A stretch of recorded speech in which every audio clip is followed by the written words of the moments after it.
하지요. 기도는 능력입니다. 그렇게 하면 기도는 능력입니다. 기도는 능력입니다. 참 아이젠하워는 믿음의 가정에서 어렸을 때부터 자랐거든요. 그래서 그런 장군이었을 때도 노르망디 연합군의 그 승리를 가져올 수 있었고, 대통령이 되어서도 나라를 하나님께 경영을 맡기는 조찬 기도회를 열어서 기도로 하나님 앞에 나라를 맡겼던 기도의 사람 아이젠하워입니다. 할렐루야. 오늘 말씀은 배경 설명이 필요한 말씀입니다. 예루살렘 동쪽에 베단이라고 하는 작은 마을이 있습니다. 사진이 한 장 있는데 베단이입니다. 현대식 건물로 지어진 이것은 근자에 세워진 건물들입니다만, 그러나 예수님 당시에는 매우 빈촌이고 예루살렘 도시에서 밀려난 사람들이 살았던 그런 베다니 마을입니다. 이 베다니 마을에는 예수님도 그 가정을 사랑하시고 그들도 예수님을 많이 사랑했던 나사로와 마르다 마리아가 살고 있던 그런 가정이 거기에 있습니다. 성경에 보면 예수님은 이 베다니와 예루살렘을 오고 가면서 많이 걸었던, 많이 방문했던 베다니를, 그런 기록이 성경에 남아 있습니다.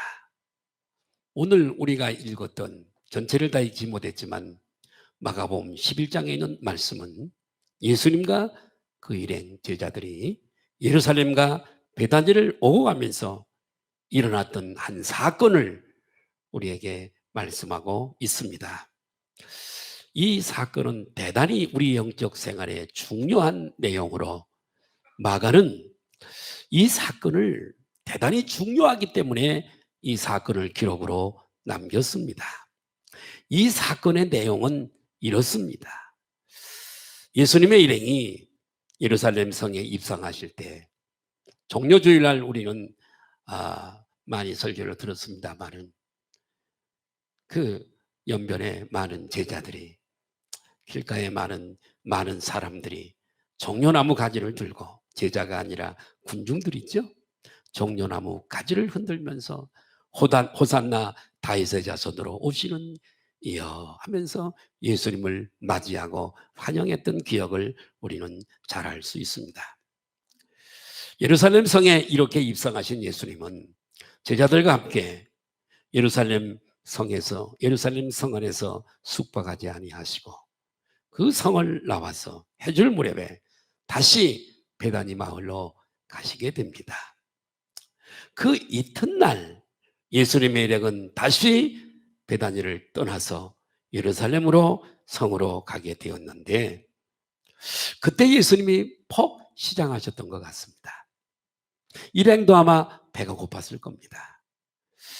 예수님께서 그래서 길가에 이렇게 서 있는 한 무화과 나무를 발견하시고, 혹시나 시장길을 면할 무화과 열매가 있을까 싶어서 살펴보았지만은 그 무화과 나무는 잎만 무성했지 한 돌의 열매도 맺혀 있지 않았습니다. 예수님께서 그 무화과 나무를 저주하셨다라고 성경은 기록하고 있습니다. 이렇게 저주하셨습니다. 이제부터 너는 영원히입니다. 지금부터 영원히 열매를 맺지 못하리라. 이런 말씀을 하시고 지나가시게 됩니다. 예수님의 일행이 예루살렘 성 안에 들어가서 예루살렘 성전 문 앞에 이르렀을 때에, 그런데 그 성전에 당도해 보니까 비둘기 파는 사람, 6월절이 가까워. 6월절 절기잖아요, 이제. 비둘기 파는 사람, 양을 파는 사람, 물건을 사고 이 재물들을 사고 팔고 성전세를 반세기씩 또 내야 되기 때문에 돈 받고 주는 사람들, 이런 사람들로 가득했습니다. 시끄러웠고 짐승들을 몰고 왔으니 짐승들의 배설물도 여기저기 널려 있었을 것이고, 예수님은 참을 수 없는 분노를 일으키셔서 예수님은 극한 표현을 쓰게 됩니다. 강도의 소굴같이 되었다. 하나님께 제사드리는 성전이고, 그리고 만민이 기도하는 하나님의 집인데 강도의 소굴이 되었다. 화가 나신 예수님은 채찍을 드시고 그들을 쫓아내시고, 비둘기 파는 사람들, 양을 파는 사람들, 돈 바꾸는 사람들을 다 엎어버리시고 성전을 정결하게 하시는 일을 화요일 날 한 주간, 고난 주간 우리가 지켰잖아요. 전에 화요일에 있었던 일입니다. 그리고 예수님과 일행은 다시 베다니로 가시게 되었는데, 예수님은 이렇게 베다니를 가난한 동네지만 가난한 동네를 퍽 사랑하셨고요. 당신의 마음같이 그렇게 맑았던 갈릴리 호수를 그렇게 사랑하셨습니다. 이제 예수님께서 베다니로 가시게 되었는데, 지나가다 보니까 어제 저주한 그 무화과 나무 앞을 지나가게 되었는데, 베드로가 먼저 발견했던 것 같습니다. 랍비요. 예수님을 랍비라고 하는 거예요. 선생이라는 뜻이죠. 랍비요, 보소서. 저주하신 무화과 나무가 말랐나이다. 베드로가 놀라서 예수님께 그렇게 말씀을 드렸습니다. 이때 예수님께서는 이스라엘 나라에 대한 실망, 기대치에 어긋나는 이스라엘의 사명을 주었지만 사명을 감당하지 못한 이스라엘의 상태와, 그리고 이 말씀에 대한 권위, 하나님의 말씀은 우리가 기도로 하나님 앞에 말할 때 그 말에도 능력이 있다는 것을 가르치는 것과, 믿고 구한 것은 따라하시다. 믿고 구한 것은 의심치 아니하면 그대로 되리라. 할렐루야. 그리고 기도를 가르쳐 주시는 내용이 오늘 본문의 내용입니다. 오늘 말씀을 중심으로 몇 가지 살펴보면서 이 말씀에, 이 사건에 담긴 의미를 우리가 깨닫고 오늘도 이 말씀이 우리들에게 큰 은혜가 되시기를 바라고, 믿음은 감상이 아닙니다. 묵상이 아닙니다. 믿음은 행동입니다. 이 말씀이 저와 여러분들을 움직여서 행동하는 성도로 변화되기를 주님의 이름으로 축복합니다. 먼저 의심되는 부분을 한번 살펴보겠습니다. 예수님은 아무리 시장에도 그러시지, 때가 되지 않아서 아직 열매를 맺지 못한 무화과 나무를 저주하셨습니다. 이해되지 않는 부분입니다. 여러분, 심고 싹이 나고 꽃을 피우고 열매를 맺히고 다 때가 있는 것이고 시가 있는 것이잖아요. 때가 있는 것이잖아요. 근데 아직 무화과가 열매를 맺을 시기가 아니에요. 그런데 거기 와서 열매를 바라다니요. 예수님이 하나님이신데, 모르시는 분이 아니신데 어떻게 그렇게 하실 수가 있을까요? 이해되지 않잖아요, 여러분. 그러나 그럼에도 불구하고 열매를 구하였으나 열매가 없어서 저주해서 그 나무가 말라버렸다면, 이 사건을 통해서 제자들에게, 그리고 이스라엘 백성들에게, 그리고 오늘 이 시대를 살아가는 21세기를 살아가는 우리들에게 주시는 분명한 영적 교훈이 있지 않겠어요? 예. 자, 이 사건을 이해하려면 먼저 무화과 나무의 의미를 알아야 합니다. 무화과 나무는 이스라엘을 상징하는 나무입니다. 무화과 이스라엘 그러면 무화과 할 정도로 무화과는 이스라엘을 상징하는 것입니다. 예수님께서 말씀하실 때 무화과 나무 잎이 푸르면 여름이 가까운 줄 알라. 예, 주님의 역사하시는 때를 가르치며 말씀하실 때 이 말씀을 하셨습니다. 사사기 9장에 보니까 하나님이 기뻐하시는 나무들이 나오는데 감람나무, 포도나무, 무화과나무가 출현합니다. 예레미야 24장, 29장에 보면 먹을 수 있는 좋은 나무와 먹을 수 없는 악한 무화과나무의 열매에 대해서도 말씀을 하고 계십니다. 이렇게 말씀해서 하나님이 또 우리 신약에 넘어와서 우리 예수님이 무화과나무를 예를 든 것은 다 누구를 상징하냐면 이스라엘 백성들을 상징하고 있는 것입니다. 이 저저버든 무화과나무는 예루살렘 근방에 있는 나무입니다.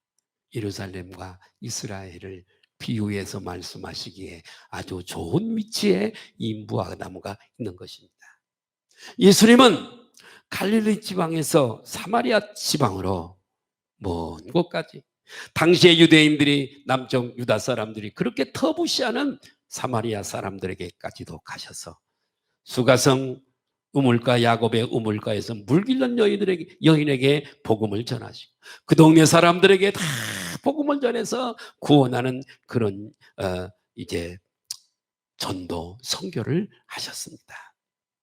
복음의 영적 센터가 있는 예루살렘, 그리고 여러분 그 예루살렘 그 진주처럼 거기에 위치되어 있는 온 세계 영적 센터가 되어지는 예루살렘 성전, 은혜의 복음을 전할 제사장의 나라로 이 이스라엘을, 예루살렘을, 이스라엘을 세웠지만은 이스라엘 백성들은 왜곡된 선민 사상을 가지고 이방인들을 터부시하고 제사장으로서의 사명을, 하나님이 선택하신 제사장의 사명을 거부하고 말았고, 또 하나님이 맡기신 사명을 감당하지 못했습니다. 이방인들 그것들은 지옥의 불쏘시개로 존재하는 자들이야 할 정도로 이방에 대한 이런 터부시하는 마음을 가지고 있었습니다. 하나님이 우리만 선택하셨어. 하나님의 축복은 우리 것만의 것이야. 이렇게 여겼던 것입니다. 그래서 이스라엘 백성들은 하나님의 기대치에 도무지 접근하지 못했습니다. 미치지 못했습니다. 그래서 입만무성한 무화과나무, 오늘날로 말하면 입으로만 예수 믿는 사람, 입으로만 잘 믿는 사람, 입만무성한 무화과나무처럼 이스라엘은 여러분 도무지 열매가 없는, 하나님의 포도원에 세우신 이 무화과나무가 한 돌의 열매도 맺지 못하는, 하나님의 뜻을 알지도 못하고 사명을 주어도 사명을 감당하지 못하는 입만 무성한 이 이스라엘을 하나님은 저주해 버리신 겁니다. 무화과나무를 저주해서 말랐지만 사실은 지금 하나님은 이스라엘을 저주하신 겁니다. 영적 저주를 하신 것입니다. 이 나무가 참 무서운 말이죠. 이 나무가 이제부터 영원히 열매를 맺지 못하리라, 말라버리죠. 사실 그때부터 지금까지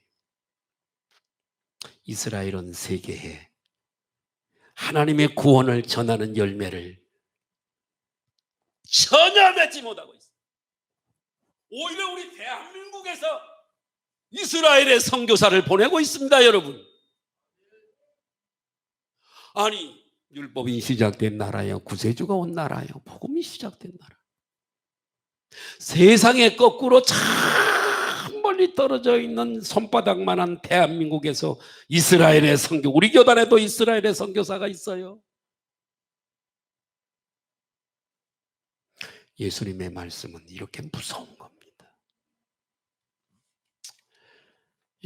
이스라엘 백성들, 유대인들은 거리에 나가보면 머리에는 중절 모자를, 하얀 와이사스를, 까만 정장을, 옆에는 토라 하나님의 말씀이든 가죽 가방을 들고 지나가는 많은 사람들을 볼 수 있습니다.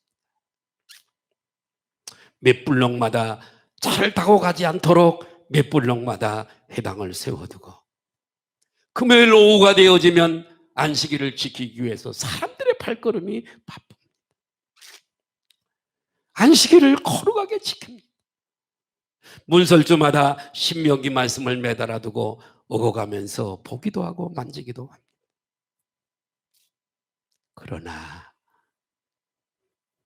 우리 예수님이 보실 때 임만무성한 무화과 나무와 같은 겁니다. 하나님이 원하시는 열매가 한 톨도 없는 임만무성한 무화과 나무. 하나님께서 이스라엘에 바라시는 열매가 뭘까요?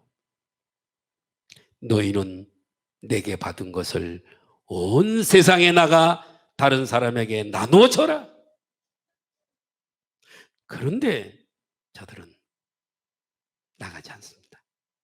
사명을 감당하지 않습니다. 겉으로는 하나님을 잘 섬기는 것 같지만 실제로는 위선과 아첨과 교만과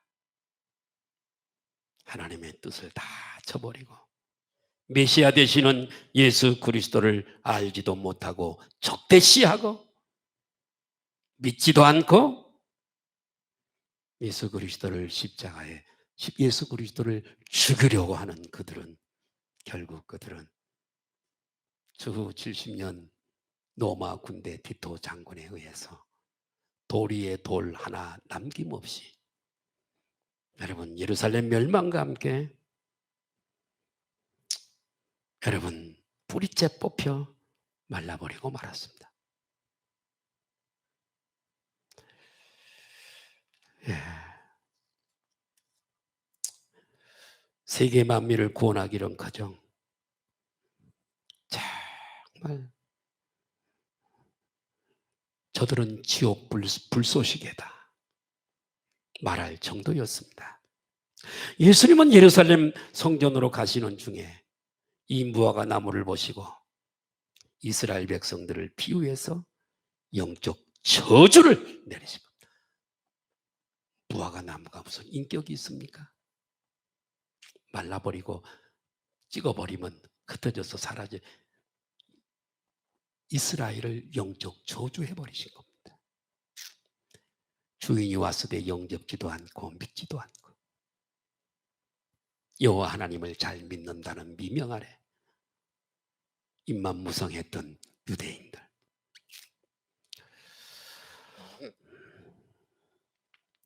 이스라엘 백성들은 아직도 하나님의 구원의 선물인 이 복음을 온 세상에 절대로 나눠주지 못하는 그런 백성이 예수님의 이 말씀처럼 그렇게 전락해버리고 말았습니다. 하나님께서 우리를 선택하신 목적이 자 이스라엘은 그렇다 손 지적치고 하나님이 우리를 선택하신 목적이 무엇일까요? 그것은 이스라엘 백성들에게 주었던 사명과 똑같습니다. 베드로전서 2장 9절 우리가 잘 아는 말씀입니다. 많이 보았던 말씀이고요. 시작. 오직 너희는 택하신 족속이요 왕 같은 제사장들이요 거룩한 나라요 그의 소유된 백성이니 이는 너희를 어두운 데서 불러내어 그의 귀한 빛에 들어가게 하신 자의 아름다운 덕을 선전하게 하려 하심이라. 똑같습니다. 우리도 열매를 바라시는 거. 또 하나의 열매를 바라시면 노래가 있어요. 열매. 우리에게 원하시는 열매가 많이 있겠지만 영혼이에요. 영혼. 복음을 전해서 영혼을 건져내는 열매.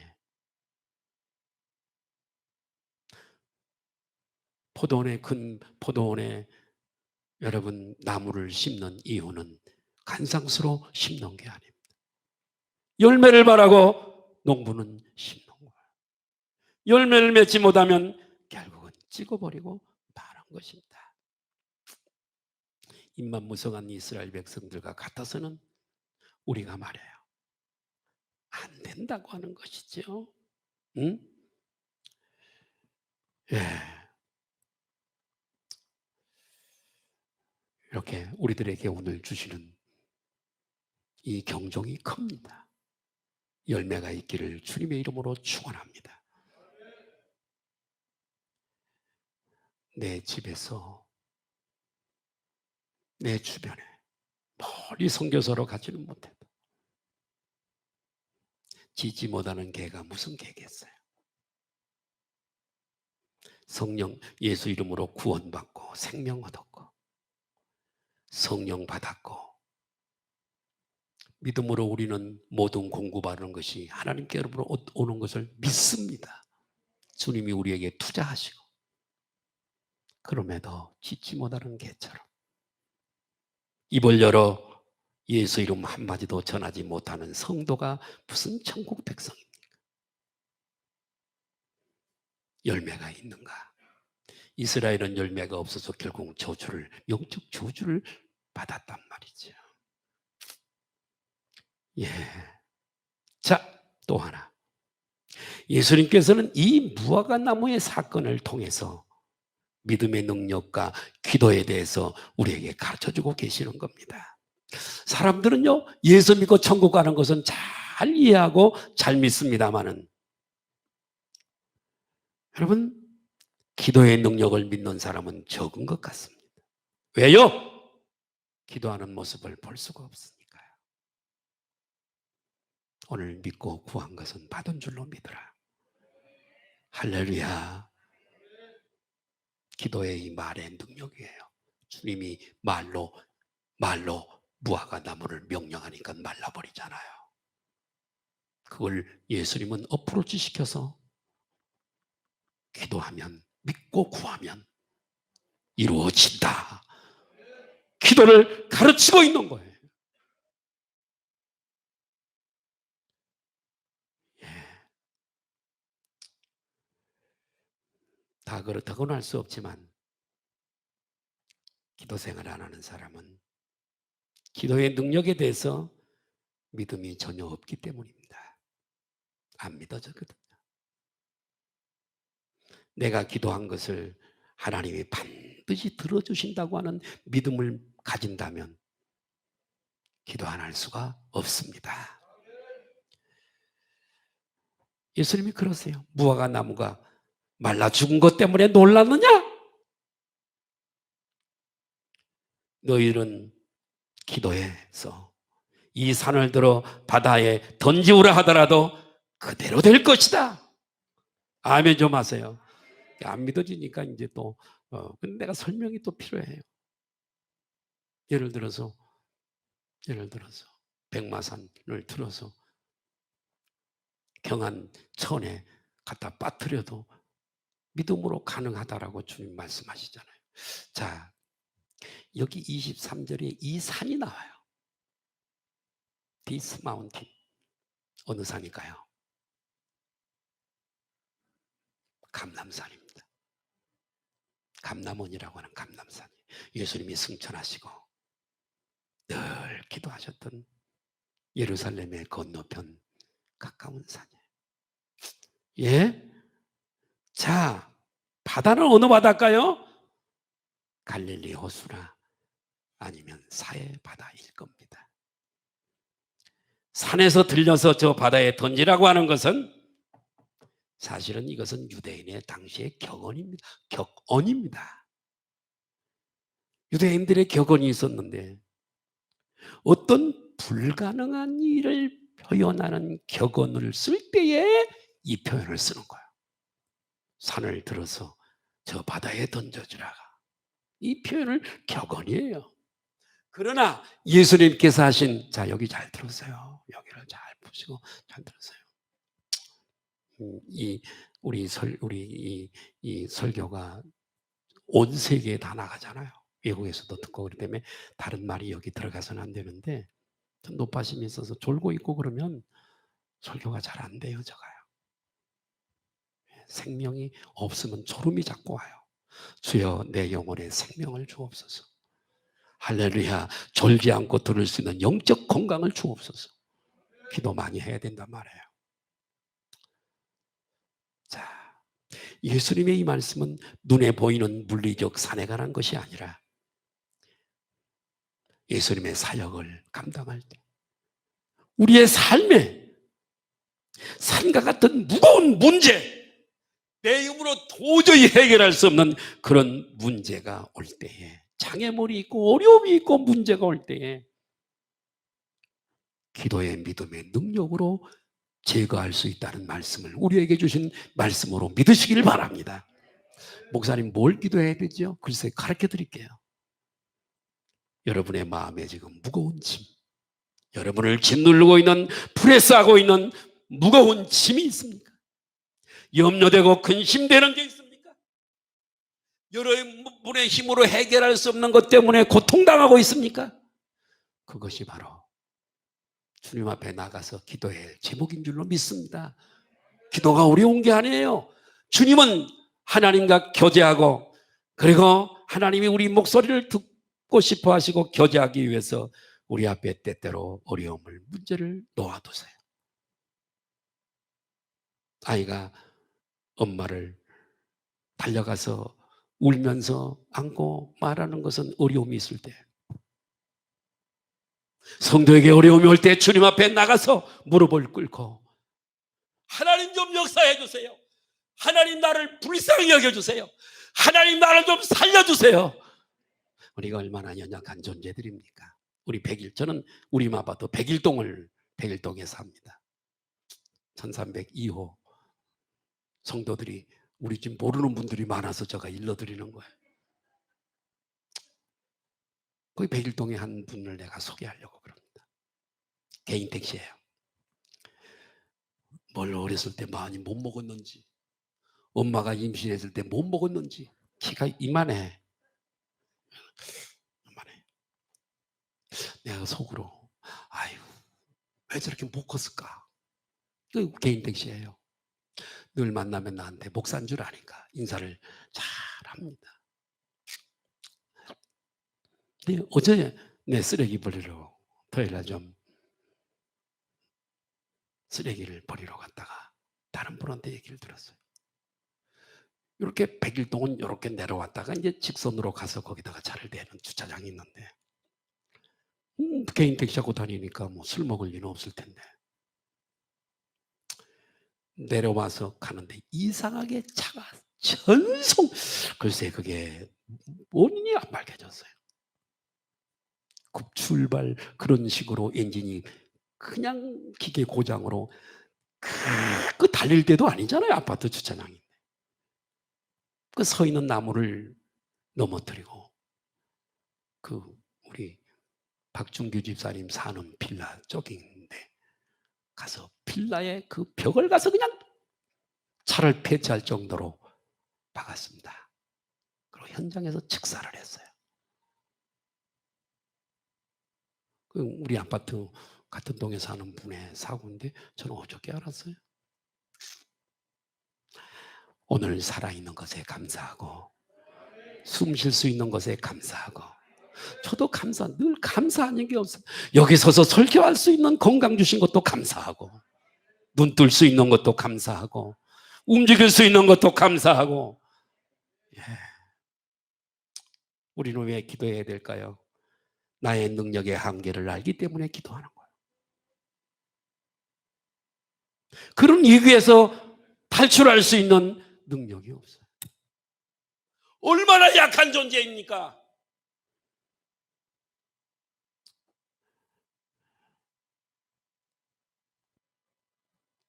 백신 접종을 다는 아닙니다만, 아니 백신 다 맞으셔야 돼.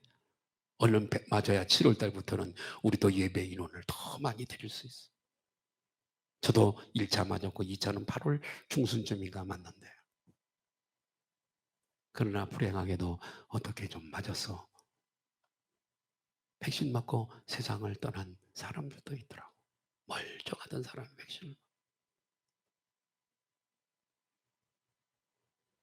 우리가 얼마나 겸손해야 될 것인가. 그렇기 때문에 우리는 나의 능력의 한계를 알기 때문에 힘으로 되지 아니하고 나의 능으로 되지 아니하고 오직 하나님의 영으로 된다. 삶이 그런 거예요, 여러분. 이걸 아는 사람은 하나님 앞에, 전능자 앞에, 초월자 대신 절대적인 힘이 계신 그분에게 그 절대적인 힘의 도움을 얻기 위해서 우리는 엎드려 기도하는 줄로 믿습니다. 예수님의 기도 생활을 잠깐 좀 들여다볼까요? 마가복음 1장 35절에 새벽에 기도하셨어요. 같이 읽으실까요? 시작. 새벽 오히려 미명에 예수께서 일어나다가 한적한 곳으로 가서 거기서 기도한 미명, 새벽 미명. 누가복음 6장 12절에는 예수님이 철야 기도하셨어요. 같이 한번 볼까요? 자, 누가복음 6장 12절 시작. 잠깐만요. 1장 35절 새벽에 기도하시고 누가복음 6장 12절 누가복음 6장 12절 한번 띄워줘 보세요. 시작. 이때 예수께서 기도하시러 산으로 가사 밤이 맞도록 하나님께 철야 기도해. 띄우지 마세요.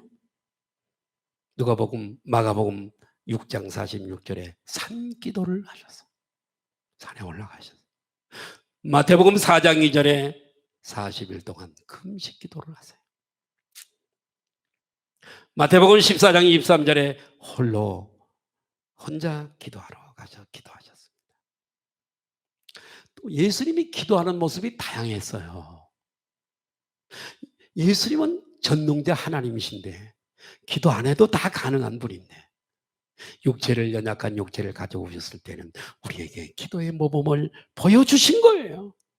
기도하는 모습이 다양한데 누가복음 22장에는 무릎을 꿇고 기도하시고 마태복음 26장에는 얼굴을 땅에 대고 엎드려서 기도하셨고 누가복음 22장에 보니까 땀이 이마에서 떨어지는데 핏방울같이 뛰도록 기도하셨다고 해요.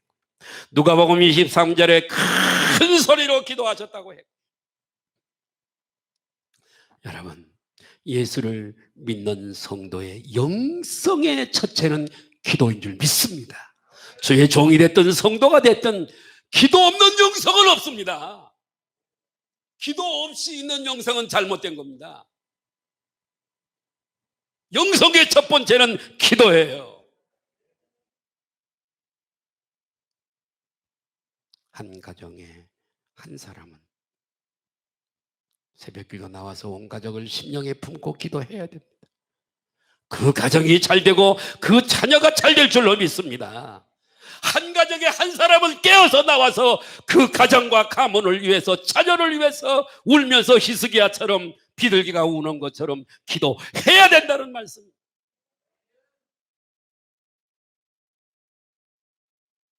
기도하는 부모를 둔 자녀는 행복한 거야. 영적인 부모를 둔 자녀는 행복한 사람.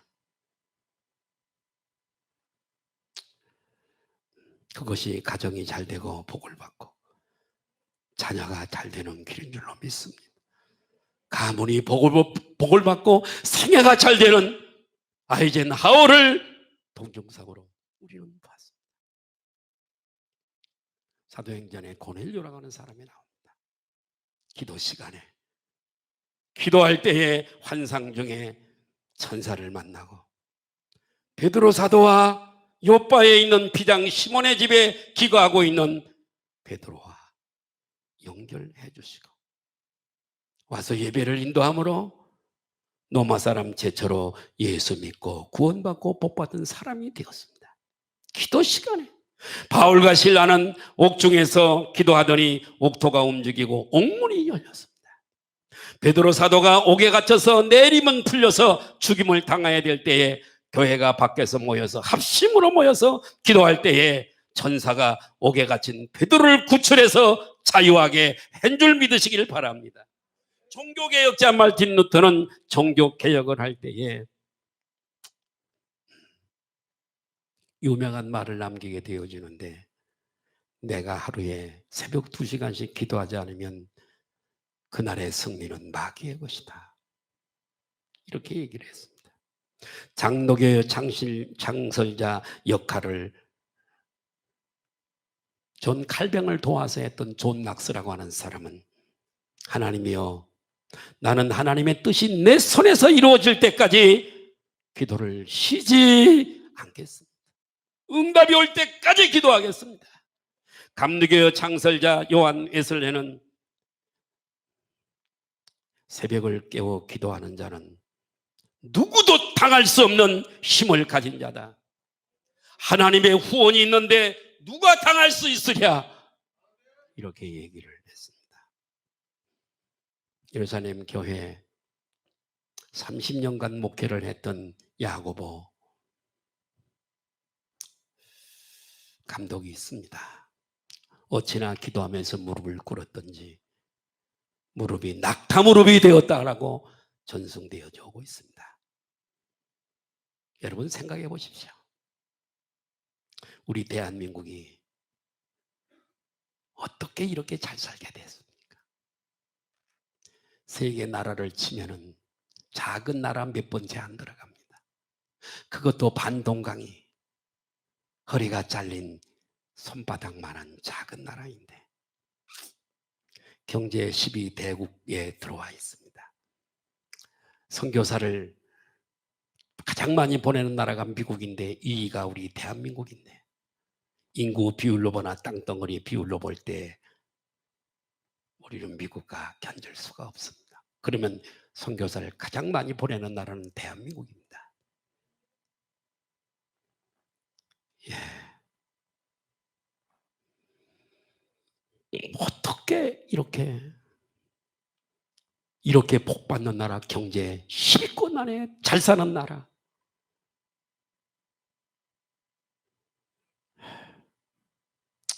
땅덩어리가 큽니까? 지하 자원이 많습니까? 뭐가 나은 게 있어요?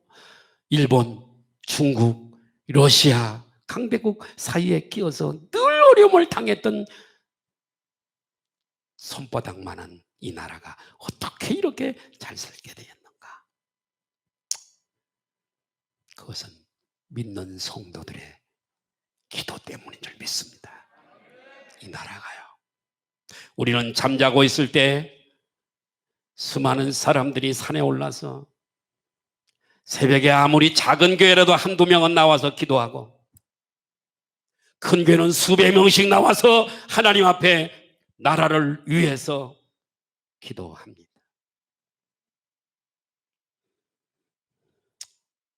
그 덕분에 이 나라는 하나님이 역사하셔서 이렇게 잘 사는 나라가 됐습니다. 대한민국 교회가 서구 교회들처럼 몰락할 것인가? 아닙니다.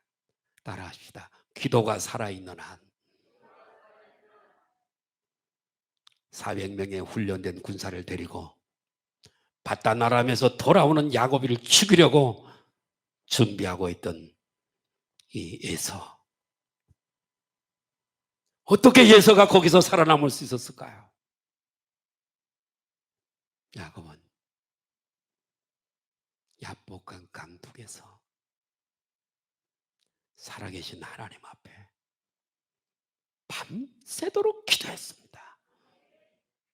아멘은 잘하는데 내일 아침부터 전혀 요동이 없어요. 목사는 얼마나 그런 일들이 실망이 되는지 몰라요. 움직이지 않아요. 천지 창조보다 당신을 바꾸기란 어려워. 왜 그렇게 굳어져서 영적 생활하기를 싫어하는지.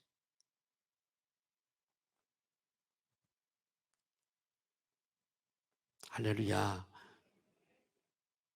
천국에 안 갈 사람처럼, 천국에 가서 나는 아무것도 받을 것을 포기한 사람처럼 교회가 행사를 해도 협력을 합니까? 새벽 기도를 한다고 새벽 기도를 합니까? 특세를 한다고 특세를 합니까? 지옥 갈 자처럼 그렇게 신앙생활하는 모습이 너무 목사의 가슴을 슬프게 해요. 여러분, 어떻게 야곱이 살아남을 수 있었는가? 밤새도록 기도했습니다. 그랬더니 천사가 새벽에 나타났어요. 내 이름을 야곱이라, 발뒤꿈치를 잡은 자라고 하는 뜻을 가진 야곱이 이름은 못 써. 내버려. 승리자의 이름을 가진 이스라엘 이름으로 바꿔. 죽이러 왔던 예수가 야곱이를 만나 얼싸안고 눈물을 흘리면서 반갑게 맞이했던 이 역사가 기도가 낳은 결과인 줄로 믿습니다. 옆에 분들하고 한번 인사할까요? 우리 기도의 사람 됩시다. 꼭 어려움이 와서 그때 엎드릴 이유가 뭐가 있어요? 그 어려움이 오지 않도록 좀 미리 기도하면 안 될까요? 네? 미리 좀 하면 안 되냐고요. 성도 여러분, 기도로 모든 문제를 풀어가시길 바라요. 저는 목회를 이제 앞으로 몇 년 안 남는 게 놓고 있습니다. 우리 교단의 헌법은 정년이 75세까지입니다. 그렇다고 친다면 한 5년 넉넉 잡고 5년 남아 있습니다. 짧으면 그보다 짧을 수 있겠죠. 그런데 감사한 게 요 근자에도 하나님 앞에 여러 가지 기도를 올립니다. 근데 하나님께서 응답을 얼마나 잘해주시는지 몰라요. 할렐루야. 자, 그대로 이루어주세요. 얼마나 감사한지 몰라요. 여러분, 왜 기도 안 하십니까? 안수 집사님들, 권사님들, 1층에도 예배드리는 우리 서리 집사님들, 왜 그렇게 기도를 담쌓고 사십니까? 신분이 높았던 아이젠 하워를 배우십시다. 하나님이신 예수님의 기도하는 모범을 배우시길 바라요. 성경에 우리 예수님이 설교를 가르친 적이 없습니다. 설교할 때는 이렇게 해 없습니다. 찬양할 때는 이렇게 해 찬양을 가르친 적도 없습니다. 그러나 기도는 중요하기 때문에 기도에 대해서 많이 말씀하시고 기도를 가르치시고 할렐루야 주기도문도 가르쳐 주셨습니다. 믿으시면 아멘 하십시다. 결론입니다. 이스라엘은 제사장의 나라로 특권을 받았으나 사명을 버렸습니다. 영적 저주를 받게 되어 아직도 영혼을 열매를 맺지도 못한 나라가 되고 말았습니다. 하나님은 한국과 같은 작은 나라를 통해 온 세계에 복음을 전하게 하셨습니다. 우리는 그 선교단처럼 나가서 비록 전하지 못해도 내 집 근처, 나의 삶의 근처에 한사코 의도적으로 복음을 입을 열어 전하시길 바라요. 코로나 시대라고 해서 여러분 안이하지 말고 핑계하지 말고 듣든지 안 듣든지 전도의 열매가 천에서 있게 하시기를 바랍니다. 예수님은 기도하지 않아도 되는 분이신데 그러나 그렇게까지 기도하시고 기도를 가르치신 것은 이 기도의 영적 비밀이 있기 때문에 그렇습니다. 믿고 구한 것은 의심하지 말고 끝까지 믿음을 지키면 이루어질 것을 믿으라. 아멘. 오늘 주님께서 우리에게 말씀하시고 약속해 주셨습니다. 믿고 구한 것은 받은 줄로 믿으라. 믿음을 끝까지 붙잡아라. 여러분 앞에 문제가 있습니까? 마음에 침이 있습니까? 근심거리, 염려거리가 있습니까? 기도하라고 하는 주님의 쌓이는 줄로 믿으시고 우리는 능력이 없지만 하나님은 전능하신 분이고 내 문제를 해결할 수 있는 능력을 가지신 분이십니다. 할 수 있거든이 무슨 말이냐? 한번 따라 하실까요? 할 수 있거든이 무슨 말이냐? 믿는 자에게 능치 못할 일이 없느니라. 아멘. 오늘 말씀에 두 가지 오늘 메시지에 열매와 기도 따라합시다. 열매, 기도. 주님은 우리 가실 나무로 한 그루 한 그루를 하나님의 포도원에 심으셨어요. 열매를 기대하면서 열매가 있나요, 성도 여러분? 주님이 그러세요. 두릅하고 걸음을 주고 내년에는 내가 열매를 맺게 하겠나이다. 성경에 그런 말씀이 있어요. 열매가 있기를 축원합니다. 그 열매를 위해서 우리는 영적인 사람, 영성이 있는 사람, 기도의 사람이 돼야 되겠습니다.